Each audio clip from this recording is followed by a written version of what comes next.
પાટણ સ્થિત હેમચંદ્રાચાર્ય ઉત્તર ગુજરાત યુનિવર્સિટીના પુસ્તકાલય દ્વારા શ્રીમદ ભગવદ્ ગીતા જયંતિની ઉજવણી તથા પુસ્તક પ્રદર્શન રાખવામાં આવ્યું હતું। આ પ્રસંગે સંસ્કૃત વિભાગના અધ્યક્ષ પ્રોફેસર દેવુસિંહ રાઠવાએ જણાવ્યું હતું કે ગીતા એ માત્ર કોઈ ધાર્મિક પુસ્તક નહીં, પરંતુ મનુષ્યત્વ પ્રાપ્ત કરાવનાર માર્ગદર્શિકા છે। તે મોક્ષનો માર્ગ છે। ભારતીય સંસ્કૃતિનો આધાર વસુદેવ કુટુંબકમ છે, જે સર્વસમાવેશી વિચાર છે। ત્યારે ધર્મ, અર્થ, કામ અને મોક્ષ આ બધાનો આધાર ગીતા છે, જે આત્માને પરમાત્મા તરફ દોરી જાય છે। ત્યારે જે લોકો સંસ્કૃત ભાષા સમજે છે તે સંસ્કૃતિના ગૂઢાર્થ, તેના રહસ્યોને પણ પામે છે અને આખરે મનુષ્યત્વ પામે છે। આ પ્રસંગે તેમણે વેદ, બ્રાહ્મણ ગ્રંથ, અરણ્ય ગ્રંથ અને ઉપનિષદોના જ્ઞાન વિશે પ્રકાશ પાડ્યો હતો।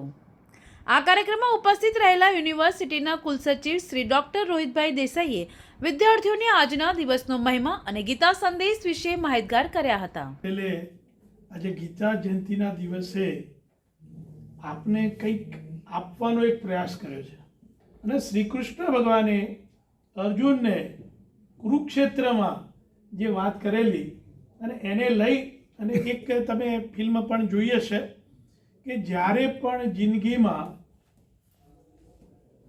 આત્મહત્યા કરવાની અથવા તો આગળ વધવાની અથવા તો કોઈ પણ મુશ્કેલીમાં એ ભગવદ્ ગીતા એ તમારી જિંદગીનો એ ઉત્તમ જ્ઞાન યોગ, ધ્યાન યોગ જે ગણો તે એ છે।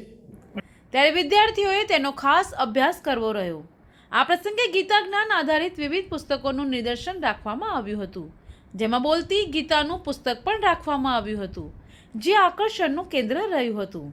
આ પ્રસંગે ગ્રંથપાલ doctor Rajni Patel, deputy registrar doctor Kamal Modh, ગ્રંથપાલ ડૉક્ટર કનકબાળા જાની, વિવિધ વિભાગના અધ્યાપકો અને યુવા વિદ્યાર્થીઓ ઉપસ્થિત રહ્યા હતા।